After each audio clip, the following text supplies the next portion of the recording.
What's going on? My name is Dr. Boyce Watkins. Welcome to drboycetv.com, the home for intelligent black people.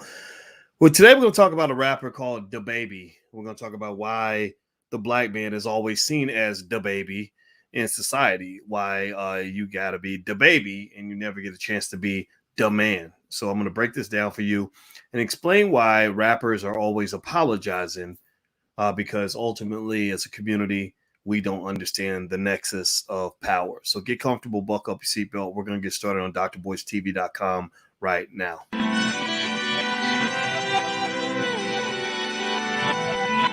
Here we are, clan the isms, cataclysm, great. Our people out here struggling, trying to make it in this state. Everybody out here doing it, but we the ones too late. Now family, we the ones who gotta delegate. Get that money in the power, never be fake.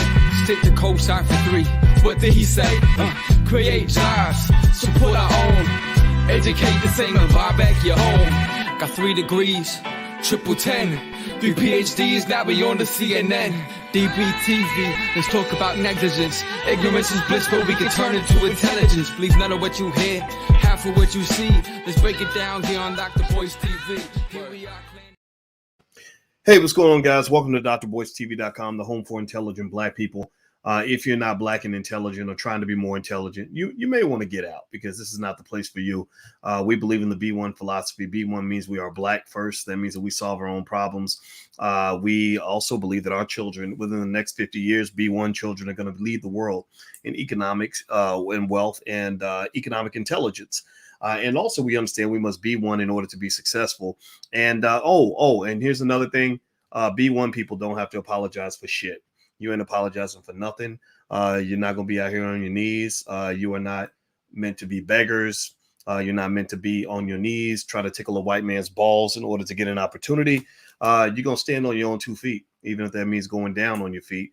Don't live on your knees because that's not how you're supposed to live. So if you agree with the philosophy, if you are B1 for life, put a B1 in the chat, hashtag B and the number 1 in the chat. If you agree with this philosophy, this is very important. You must understand why you exist and what you believe. And that's what's going to help you focus when you're walking through the storm. So how many of y'all, give me a yes or no in the chat. Give me a yes or no. How many of y'all have heard of a rapper called Dababy? Have you ever heard of Dababy? I don't think he's baby age. Babies, we got a baby in our house. She's about 10, but this baby, I guess, is 29 or 30 years old. And so he fits that whole genre of rappers, I guess, with names like Dababy and Lil This. So I think there's another rapper called Baby. There's the Lil, Lil This, Lil Nas, Lil whatever.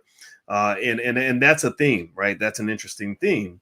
That's really designed for the black man. If you go back and you look at history, shout out to Tariq Nasheed and his documentary Buck Breaking. The goal for the black man for hundreds of years has always been to make sure that black men know that you are not a black man. You are the baby. You are not the black man. You are the baby. You better not call yourself the man. You are the baby, right? And should you get mad at white people for this? No, I mean, why wouldn't they want to keep you as a baby? If you want to stay as a baby, then you can keep staying as a baby. I got a little rattler over here and some in a little bottle, a little nipple, whatever it needs, whatever you need to suck on, and as a little baby, you can have that, and we could get you a little pacifier, and that's going to be your life. But I'm going to tell you this. There's a reason that this theme is persistent. There's a reason why the Migos, another rap group, did a Sprite commercial and they were on tricycles. These grown men, almost 30 years old, riding tricycles in the commercial. If that was my daddy, I'd be embarrassed. I'd be like, Daddy, why the hell are you on the tricycle? I'm when I was 4, I'd be like, Daddy, I'm 4. I should have the tricycle. Daddy, you 29. You shouldn't be on the tricycle like me. But no, that we just kind of go along with it. You know why you believe that is a good thing? The reason you believe that that's a good thing is because white people give them lots of money and put them on TV.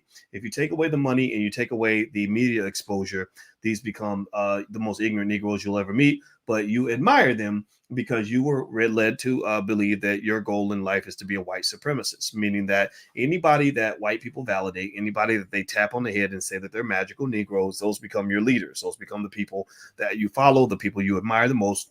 Those are the people you bring to the school and you tell the kids, if you work hard, you could be just like me. You could be a 29-year-old man riding a goddamn tricycle, calling yourself a little baby or a little distance. So is there a rapper? There's got to be one. So we got Lil Nas X. We got Dababy. So is there a rapper called Lil Baby? Has there been? Let me see if there's a rapper. I bet you if I Google it, there's probably some rapper with the name Lil Baby. Why wouldn't you? I mean, you want to be Lil, you want to be a baby? Let me see. Oh, there we go. American rapper, Lil Baby. I found it. I told you. I knew it. I knew it. We got the little munchkins, little elves, little tiny babies out here. So little 30-year-old babies. Let me see. Let me show you a screenshot here. I just found it. I didn't even know. I was literally guessing. I was guessing because I'm good at picking up patterns. So there is a rapper here called Lil Baby. So it makes sense, right? You got Lil Nas and you got Dababy. So I figured there'd be somebody called Lil Baby, right? So okay, it makes sense. It all fits. It all fits. We're filling up the whole daycare, right? All our grown men, ladies, the reason you can't find a good husband sometimes is because half your damn men are filling up the goddamn daycare, and some of them are trying to wear high heels. That's your problem. That's the issue that you have. Now, is this something that leads me to sit here and want to rant all day about what the white man is doing and white people and white supremacy and racism? I don't do that because I personally believe that manhood is a choice. I believe that's a decision. You know, I believe you'll never hear me call myself Boyce Dababy. You know, I'm not going to be Lil Boyce. You know, I was Lil Boyce when I was about 9. And when I was 9, I was Lil Boyce because my biological father was Big Boyce. So I was Lil Boyce, but now I'm Big Boyce. You know, I want to be Big Dad. I don't want to be Lil Nothing, right? And so where am I going with this? Well, so this is rapper Dababy, just in case you're not aware, who is right now, he's on an apology tour. They got this poor guy, very talented rapper. He's talented. You gotta give him props on that. I'm not dissing him, but he's talented. But right now he's looking pretty bad. You know, he's apologizing a lot. And I can tell you exactly why he's apologizing and why this is part of a pattern, you know, why he's doing exactly what other entertainers have done. So here's what happened. Basically, he made a point about he said something on stage like, you know, if you ain't sucking a blah, blah, blah in the parking lot, throw your hands up, right? You know, well, just so you know, if you're going to be sucking a blah, blah, blah, don't be sucking in the parking lot. This ladies and the men, like just go to a hotel room or something. Come on, like sucking in the parking lot. That's just nasty. But that's what he said. And they just find that comment as homophobic, right? So now Dababy has been hit with that H word, you know, that scarlet letter, the homophobic. And that means that the alphabet boy is going to come after you because they have power. They have leverage. They have a lot of people, a lot of allies, probably just people that, you know, are in the closet, right? Who are also supporting what they're doing, which is fine, right? I'm not even judging this. I'm just telling you to just, if you want to know what power looks like, look at their community. They are mobilized. They know how to get things done. So they've been putting pressure on Dababy. And now Dababy is whining and crying in public like this. That's what babies do. And he apologized. And that wasn't enough that they kept banning him from festivals. My Lollapalooza, it was in Chicago this weekend. My son went to Lollapalooza. He went to go see Tyler, the Creator. And I had to tell him, I said, well, you know, Tyler don't like me, right? You know, Tyler's been complaining about me for 5 years now. But he said, I still like Tyler, the Creator. I said, yeah, you're right. He is pretty talented. But yeah, he went to Lollapalooza and Lollapalooza was happening and Dababy got uninvited to Lollapalooza. And so now that they're hitting him exactly where it hurts, they're hitting him economically. This is where I step in as a financial guy. Some of y'all wonder, like, well, why are you talking about rappers? Why are you talking about what? This sounds like gossip. No, it's not. No, it's not. This is the best economics lesson that your black ass is ever going to learn. Do you understand that the world is the perfect classroom for a professor like me? I see economic lessons everywhere. Every time the situation calls for you to stand up, they tell you, sit your little baby ass back down. That every time you want to stand up like a man, they say, no, you're not the man. You're little Bobo. You better sit your little Bobo ass down. Sit your little, like your mama used to say, sit your little ass down. Right? They're like, you ain't got no power. So this is all economics 101. Thank you very much. I like that term. This is economics 101. Why do you think that every time the situation calls for you to stand up, that you have to sit back down? Well, that is directly linked to your lack of economic power. That is linked to your lack of strategic thinking amongst your so-called leadership, your most prominent, most visible black people. That is linked to the fact that when you were a child, everybody spent all their time teaching you little things like how to dribble a basketball, throw a football, how to bust a rap, and all these other things, but they never taught you how to have economic strength and power. Because I know how these people are. I know how the game of global economic warfare works. I know that you can go back to the playbook goes back 500 years. First thing they do when they see you getting out of line is they say, okay, who owns this Negro? How do we cut his purse strings? How do we make sure that he can't eat? How do we scare him into oblivion? Well, we cut off his money. That's what you do. That's what you do. Like when back 1,000 years ago, when they would siege a castle, they would cut off the castle and not let any supplies into the castle. They said, we're going to starve you out. And eventually you'll come out with your hands up because you weren't prepared for the fight. So a lot of times the reason that they have black folks, prominent black folks, on their knees apologizing is because most of us ain't ready for the fight. Don't understand nothing about ownership and power. Don't understand what that means to have economic sovereignty and independence. Do you know how many times people tried to shut me down economically? Some of y'all have been following me for a while might remember a story 14 years ago when Bill O'Reilly from Fox News decided that he was going to come after me real hard. And he came after me real hard, and it was a surreal experience. I wasn't used to being on national TV and all that at that time.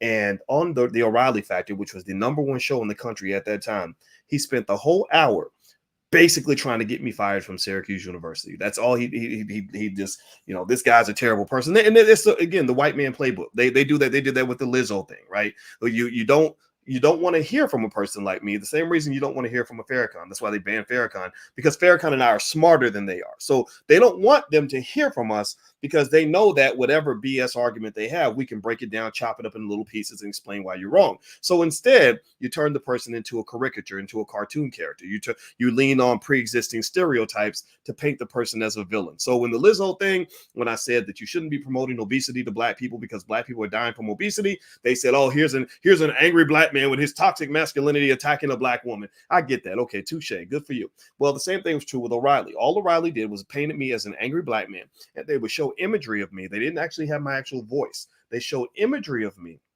talking and looking mean, and they darkened the camera to make me look mean and scary. And they said, this is a bad guy. Syracuse should fire him.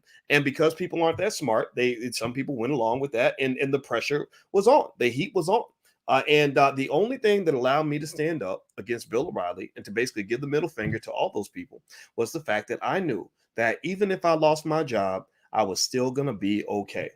I could walk away from anything that they offered me. I was making $122,000 a year at Syracuse University. That's a pretty good salary for a young black man, but I was ready to walk away from it all because I had enough money to the side. I had enough side streams of income, and I was ready to go back to eating bologna sandwiches and peanut butter and jelly or ramen noodles, if that's what it meant, in order for me to get by, right? And so the point I'm making here is that a lot of times the reason you lose the battle, the reason your celebrities lose the battle is because they ain't ready for fighting. They ain't ready to fight. They're not ready for the battle at all.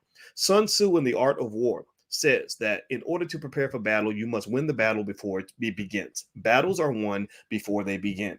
So in this society that you have, and rappers are in the epicenter of this poor, toxic culture that's being fed to you on a daily basis. In this society, the idea that is promoted to the masses is that of instant gratification, not for long-term planning, not to be strategic, but to simply go along and engage in whatever stupid little activity you want to get involved with. When you're a rapper and you get that big check, you're not thinking, okay, how do I put this money to the side and cave myself out so that when they come get me, I'm going to be ready? No, I'm going to go and I'm going to do like Dababy. I'm going to be a big baby. I'm going to be an economic baby. I'm not dissing the baby. I'm not dissing him. He's probably a smart guy in certain ways, and I'm not making fun of him, but I'm going to go and I'm going to do what the other rappers do. I'm going to spend my money on women and cars and jewelry. Like I think the poor guy, I think he's got like 80 pounds of gold around his neck or something like that, right? And silver and everything else. And I'm not going to be ready for the fight. So then when the white man comes along and he is prepared to chop off my testicles and emasculates me like a little boy, like the baby that I am, there's nothing I can do because I have no defense. All I can do is do what a baby does. When babies are under attack, babies don't fight back. Babies can't get in the car and drive away. Babies can't get up and handle their business. Babies can't pick up a shotgun. Babies can only do what babies do. What do babies do when babies are sad? What do they do? Wah, wah, right? What do babies do when they need something? Can a baby get up and go in the kitchen and make him something to eat? Make himself something to eat because his mama ain't cooking that day? No, babies just wah, wah, mama feed me. Wah, wah, right?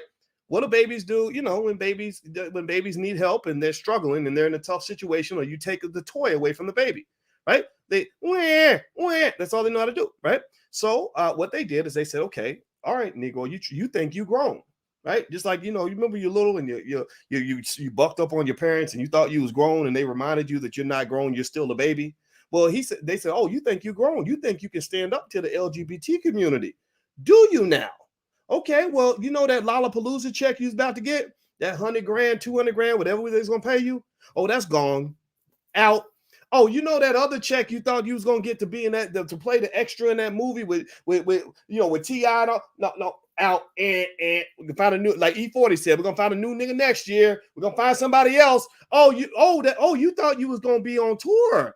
Oh, no. And you thought this company was gonna be your corporate sponsor. Oh no, we got Alphabet Boys in there, and they ain't too happy with what you just said. So just cancel that. Let's just scratch that out too. And so next thing you know, you're stuck. You have no backup plan. You have no recourse. You have nowhere to go. Right. So what do? You do what Dababy does. A baby, right? I'm sorry. I wish I could do it again. I didn't mean to do it. I'm not making fun of him. I'm sorry. Sometimes I get a little carried away. It sounds like I'm making fun of people. And maybe sometimes I am. But if it sounds like I am, I apologize. But then again, maybe that's a fake apology because I really don't apologize for shit. Because at the end of the day, this is a playbook that has played out so many times. Nick Cannon, if you recall, he didn't apologize just once. Nick Cannon apologized about 85 times. Now he's out, singing and dancing again on Wild 'N Out. That was the price of admission. Get on your knees, boy. Apologize over and over. You bet not ever put my name in your mouth ever again. You need to understand the hierarchy. Snoop Dogg, big Snoop Dogg. I'm big Snoop Dogg. And I'm sorry. I know, you know that Ice Cube is a friend of the platform. I love Ice Cube. And I love Ice Cube because he's a pretty unapologetic guy. I asked him lots of questions to see how he would respond. I watched his reactions. He's very unapologetic. I like that. And I'm going to go ahead and go on a limb and say, I kind of feel like him and Snoop are not made of the same substance. I feel like they're a little bit different. But then again, that's their friendship. I'm not even going to go in that territory. That's an old friendship. I don't even want to mess that up. But I'm going to just tell you, you remember Snoop Dogg, Gayle King. He called her a dog head bitch. You remember that? Which I didn't agree with. I did not like that statement, right? I thought that was too much. You didn't need all that. And next thing you know, Snoop is apologizing. And then he apologized again. And then he apologized again. And again, I think he apologized about 3 or 4 times. And now he's back to, doing what Snoop Dogg does. There's so many other examples. Anybody remember when Rick Ross got in that situation where he pissed off the feminists, right? Remember Rick Ross, who he made that song where he said something about women or something, like, putting something in their drink and basically doing a Cardi B on them, and so he could get some while they were asleep. Well, they took him down. They took him down for that. He lost the deal with Reebok, and they were pretty much going to cancel him. He went and apologized. So I want to ask you this question. So since we're talking about the apology tour, and actually do me a favor, hit the thumbs up button. Please hit the thumbs up, share, subscribe button. And also there's an audio version of this podcast. You guys may not know this, but it's on Spotify and Apple and everything else. So it's the drboycebreakdown.com. Y'all know a lot of people don't do what we do. So we'd love the support from the people who get what we're saying. I know the masses may not understand, but I'm looking for the people who do. So the drboycebreakdown.com is where you can actually subscribe and all that good stuff if you want this on audio. Hit the thumbs up button. So I'm going to ask you a question. Give me a yes or no this question. Rappers say a lot of stuff, and you guys have heard me talk about what rappers say and some of the stuff that I have an issue with, right? Because remember, you have a toxic, broken, defeated culture. A lot of what is promoted to you in mass media is not healthy. Y'all know it. There's no way you can't. Don't even try to make the argument. Don't even try to debate me on this, because you can't. This has been something I've been on for 20-something years, just like we was on the NCAA thing for 20-something years. They couldn't debate me, and you can't debate me on this. So I want to ask you a question. Give me a yes or no. Have you ever heard a rapper, since rappers like to apologize and stuff, how many times have you ever heard a rapper apologize for calling black women bitches and hoes in every other sentence? Have you ever heard any rapper ever have to apologize because he's talking to, black women, his sisters, women who look like his mama, and calling them every raggedy name in the book? I mean, just literally disrespecting black women at an epic fucking level that you've never heard in any genre of music anywhere ever. Seriously, have you ever heard a rapper apologize, like have to be forced to apologize and go on the apology tour and say, black women, I'm so sorry for talking bad about you this way. I didn't mean to do it. Has it ever happened? Okay, I'm getting some no's. Okay, thank you, Jasmine and Dre and Emrees and Eagle. It's Goo-Wop. It's Goo-Wop. Okay, that's cold. Thank you. All right, so let me ask you this. Have you ever heard a rapper apologize. Rappers use the N-word a lot. The N-word is a terrible word, right? We get mad when white people use it, but and rappers use it probably more than anybody. And then what's really fascinating is they'll say it in front of crowds full of white people. So they'll call themselves the N-word in front of crowds full of white people. White people cheer and pay the money. Y'all think that's black success. So have you ever heard a rapper apologize to the black community for the fact that they call us, whatever they want to call us, the N-word on a regular basis? Has a rapper ever apologized because his record label, his white or his Jewish record label, paid him money to go out and call black people the N-word all day? Have you ever seen the apology for that? Okay. So no. All right, check. All right. Have you ever there's federal law that says in the United States you cannot market certain products. You can't market alcohol too heavy. You can't market cigarettes. You certainly can't sell, the oxy drugs that are killing all the white people. You can't sell crack on a commercial. But in a hip hop song, you can market anything, right? Was it Future had a song? Future had a song called Molly Percocet, and he was literally marketing it over and over in the chorus. And you put it in the chorus. That's how you really poison the kids. You really want to get them while they little. You really want to get them hooked on that dope while they like 10 or 12, so they never have a chance to do anything successful in life. You like want them dead by 25. That's the goal apparently in the music, because it's very effective, right? And because a rapper dies like every week, right? You see that, right? Okay, so have you ever seen a rapper apologize for the fact that they have pushed more drugs in the black community than the CIA did during the crack epidemic in the 1980s? Have you ever heard any rapper forced to apologize for the fact that not just the rapper, I'm not talking about just the artist. This is not pointing out the artist. I'm talking about the industry. Apple, I'm talking about Spotify, all these record labels. Has any of them ever apologized for pushing drug culture onto black people? Anybody? Okay. All right. Okay. No, check. All right. Have you ever seen Lil Nas X? Lil Nas X's video. I saw a little bit of the video. I had to vomit afterward, but I did see a little part where you had the black men twerking in prison, which is really like having Jewish people twerking in a concentration camp. That's what that is, right? So his next video maybe will be some slaves twerking on the plantation. Have you, and I consider this to be the sexualization of children. I don't think children need to see their favorite artists who they discovered on TikTok twerking butt naked with a bunch of dudes spreading their butt cheeks out. Has anybody ever apologized for the fact that they are molesting the brains of your children? Have you ever seen any artist apologize for having black men twerking in prison, naked in front of kids? And has anybody apologized? Have you seen that? Okay. Juicy J. Thank you. Okay. Juicy J. That's the one. I'm gonna write his name down. Juicy J. Okay. So, but nobody else. All right. So no apologies for calling women bitches and hoes. No apologies for calling black people the N-word. No apologies for pushing dope. No apologies for pushing sexuality to children. No apologies for pushing really toxic economic habits in the black community that's adding to the wealth gap. I gotta make sure, just to check, make sure I didn't miss nothing. Have you ever seen a rapper ever apologize for the fact that they mass market and celebrate the murders of black people? Everybody says Black Lives Matter. So that must hopefully mean Black Lives Matter. But, it's hard to say Black Lives Matter when you're promoting the murder of black people. That's kind of a contradictory statement, right? I know it may make people mad, but it's true, right? Has an artist ever apologized for mass marketing the murder of black people? Okay, no. All right. So thank you for the notes. I appreciate it. I wasn't sure. I was trying to remember. So no apologies for calling black women bitches and hoes. No apologies for calling black people the N-word. No apologies for pushing dope in our community. No apology for sexualizing our children. No apologies for adding to the racial wealth gap. No apologies for celebrating the killing of black people. Now, mind you, you got a black man. We need the visual here. I need to break this down in real simple terms so you can understand this. Maybe that's why I call it the Dr. Boyce breakdown. I like breaking shit down to the microscopic level so you can understand exactly why you're all fucked up. Okay, so you got a black man standing in front of an audience with 100,000 white people. Pretty much, I saw the Lollapalooza crowd.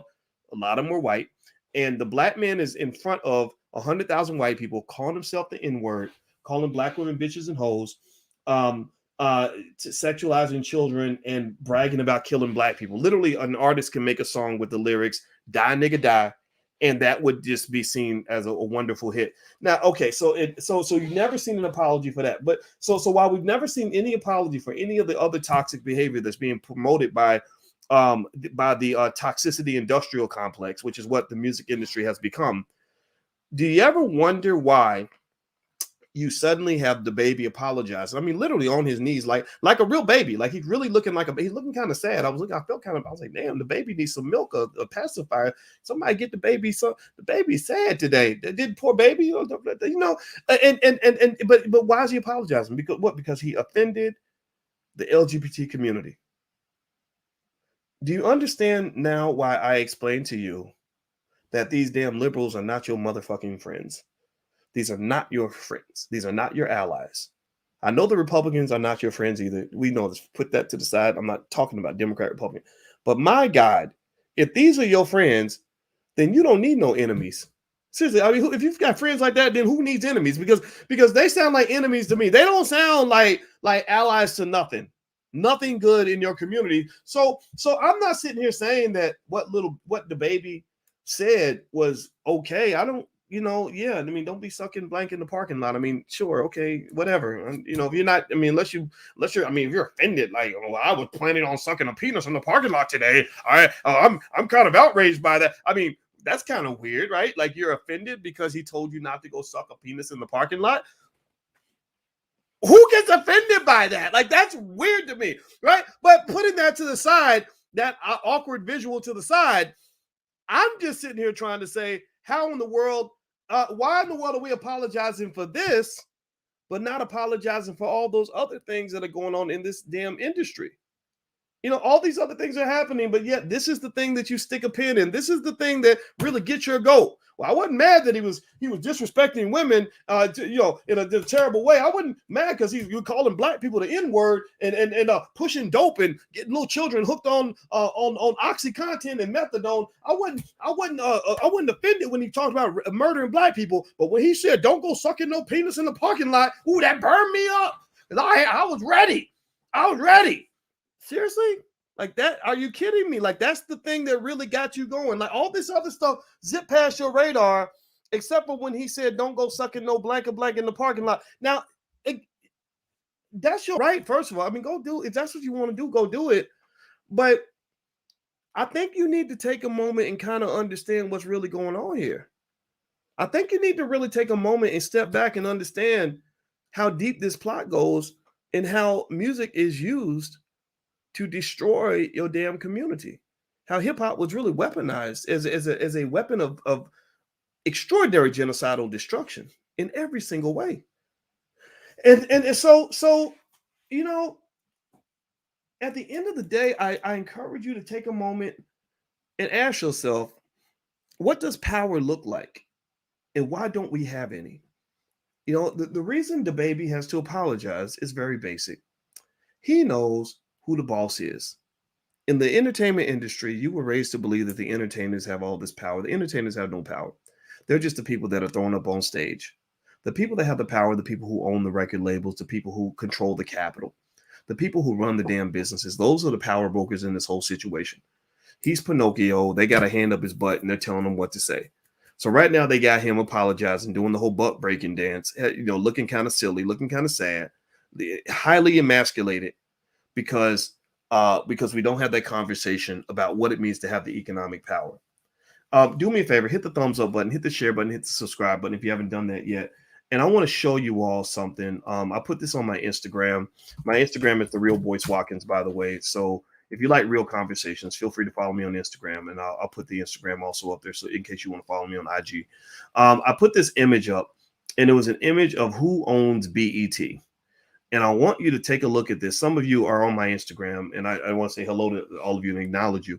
And I put this image up, and I want you to see this. I mean, this is really a conversation about who controls the media that's being consumed by you and consumed by your children, by your community. And so here's a picture of this crusty old white family that owns BET. So these are the people that are deciding what gets greenlit on BET, what doesn't. These are the people that decide that, we because we think Bill Cosby's a bad guy, we don't want the Cosby Show to be seen to black people, by black people, even if black people want to see it. This is the family that decides. I think they're the Redstone family. They're a billionaire family that controls BET. Now, let me show you another picture. Let me pull this one up. This one's a picture. I grabbed this picture online. And I want you to even look at things like the Black News Channel, where you got Mark Lamont Hill over there. I'm sure Mark Lamont Hill would probably tell me that, Dababy should be banned because offending gay people apparently is the worst thing in the world. To hell with black people, to hell with the black community. But if you offend gay people, then that's an offense that should be punishable by death. And I don't know why Mark is so adamant about the LGBT struggle, but maybe that's between him and his tampons. But anyway, here is the guy. If you look up who owns the Black News Channel, that's the guy who owns the Black News Channel, a guy named Shad Khan. Shad Khan is the owner of the Jacksonville Jaguars. So give me a yes or no. Looking at that picture, do you think that Shad Khan is African-American? Does he look African-American to you? Give me a yes or no. Does he look like a person that on any level would identify with the black struggle at all? Like what do you see a black man there? Are you seeing Tyrone, or are you seeing a guy, who looks like maybe he's from Pakistan or Iran or some other place? He don't look like he's from the hood. So the question that you must ask yourself is this: why is it that so many people who are not black are so eager to control the media that is consumed by your community? Do you understand that this means that you have given other people the permission to poison the psychological food that is consumed by your children? Do you understand that? And so when you have ideas that infiltrate the community, where everybody's kind of coming in and destroying things or taking things away from you, you must understand that the way they do it is they do it through the media. They do it through the businesses that they prop up in your neighborhoods that they would never allow. Pay attention now. Go try to put a black business in Shad Khan's neighborhood, wherever Shad Khan, he's from. I think he's from Pakistan. Go to a neighborhood full of Pakistani people and try to put your black ass, put a little business up and see if they support you. Try to go and start the Pakistani news channel. I want you to go do that. I want you to go and say, we really care about the people of Pakistan. We really love them. And we want to make sure that they have the best news possible. So we're going to decide which people in the Pakistani community should receive a voice and which people should be ignored. Do you think, give me a yes or no, do you think that he'd be okay with that? Do you think Shad would be as cool about it as we are? Because we have people that are pretty cool with that. We have people that just think, oh, it doesn't matter who owns it, right? Well, if it doesn't matter who owns it, then why do they care so much about who owns it? Why are they okay with owning you, but they're never going to allow you to own them? And why are you okay with that arrangement? You're okay with that arrangement because when you talk about things like white supremacy, what you're really talking about is your dual commitment to black inferiority.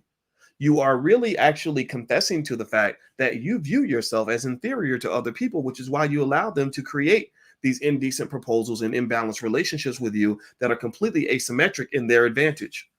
That's why you love doing 90-10 splits. When you get 10% of the power, they get 90%. You're okay with that because you see yourself as inferior. So you may think that you're complaining about white supremacy, but sometimes really what you're saying is that you're used to white supremacy and black inferiority, and that's what actually makes you comfortable.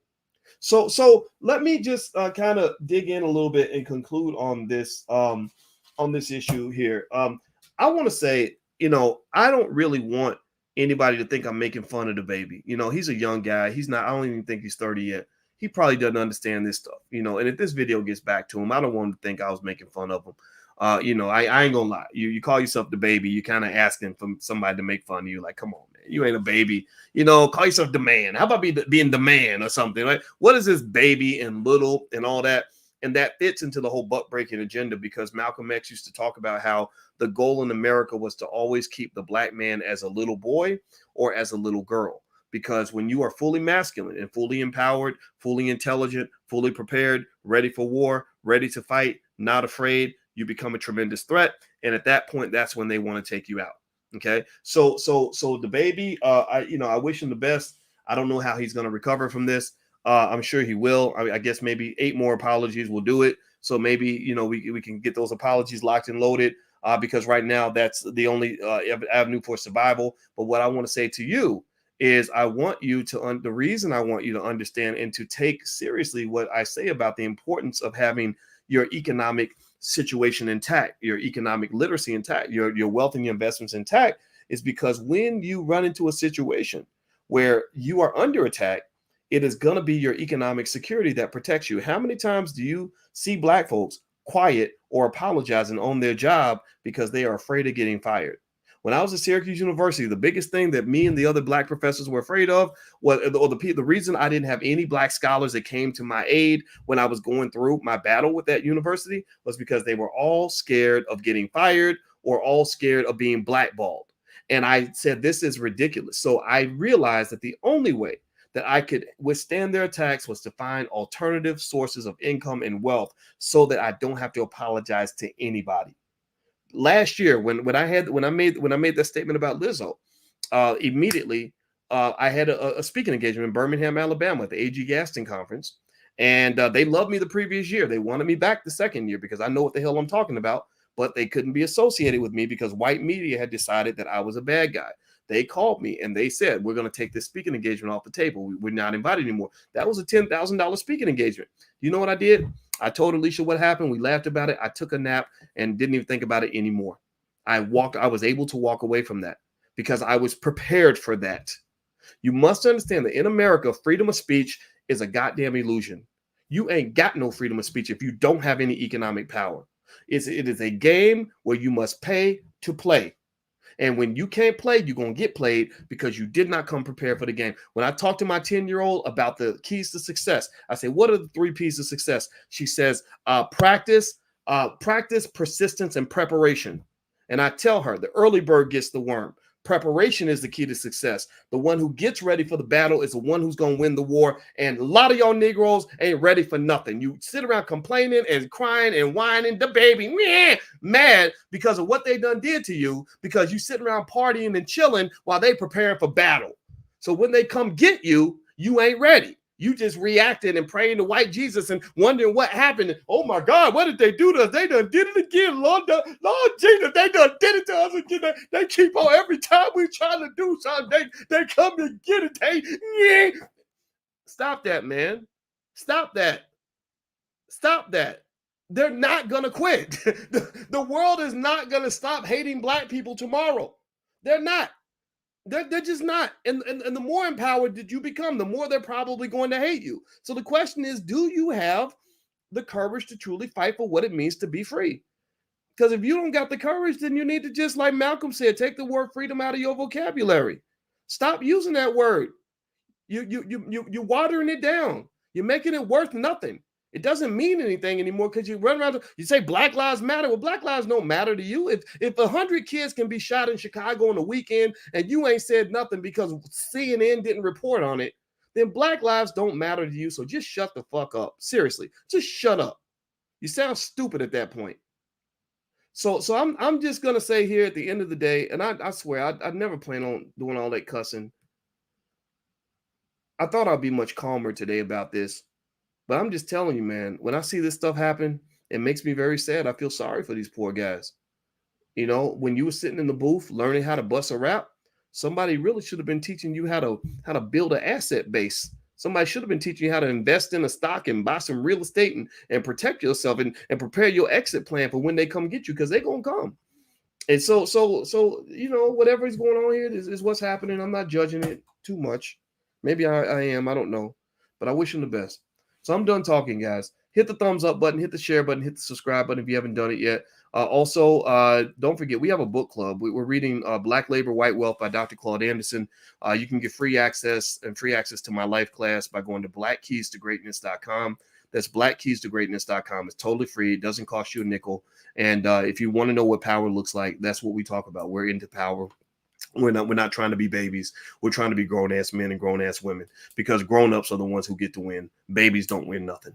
So take care, guys. Have a good night. Hit the thumbs up button on your way out. I love you, and I appreciate you 100%. And I'll talk to you guys later. Take care. Peace.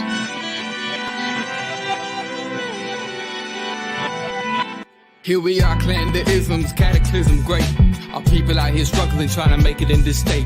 Everybody out here doing it, but we the ones who late. Now family, we the ones who gotta delegate. Get that money in the power, never be fake. Stick to co-sign for 3. What did he say? Create jobs, support our own. Educate the same and buy back your home. Got 3 degrees, triple 10. 3 PhDs, now we on the CNN.